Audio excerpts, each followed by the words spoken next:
ஈரோடு முஸ்தபா அப்பப்போ இருந்தாருன்னு வச்சுங்களேன், அல்லது டைம் டிராவல் காலப்பயண செய்தி இப்போ 2000 வருஷத்துக்கு முன்னாடி போயிட்டாருன்னு வச்சுங்களேன், என்ன சொல்லுவார்? ஈசா அலைஹிஸ்ஸலாம் பத்தி என்ன சொல்லுவார்ன்னா, தௌராத்தில் ஒரு முன்னறிவிப்பு இருக்கிறது. எலியா வருவார் என்று இருக்கிறது. அதற்கு பிறகு மெஸ்ஸாயா வருவார் என்று இருக்கிறது. அரசியல் செய்வார். இவர் அரசியல் தானே பேசுறாரு. அரசியல் செய்வார் என்று இருக்கிறது. யூதர்களுக்கு ஒரு ராஜாங்கத்தை ஏற்படுத்தி கொடுப்பார் என்று இருக்கிறது. அதையெல்லாம் சிதைப்பதற்காக ரோமானியர்களால் உருவாக்கி விடப்பட்டவர் தான் இந்த இயேசுநாதர். இந்த இயேசு என்பவர் ரோமானியர்களால் உருவாக்கப்பட்டவர் அப்படின்னு சொல்லுவார். தனக்கு ஒரு ரசிகர் கூட்டத்தை உருவாக்குவார். அவன் இவன் ஒருமையில் பேசியிருப்பார். பொய்யன் குழப்பவாதின்லாம் சொல்லியிருப்பார். என்ன? ஏன் காரணம் என்ன?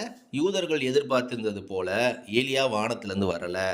தாய் வயிற்றிலிருந்து பிறந்து வந்த இன்னொரு இறை தூதரான யோவானை பார்த்து, யெகியாவை பார்த்து, இவர்தான் எலியா என்று இயேசு அடையாளம் காட்டினார். இவர்தான் இலியாஸ், அந்த எதிர்பார்க்கப்பட்ட இலியாஸ் என்று அடையாளம் காட்டினார்.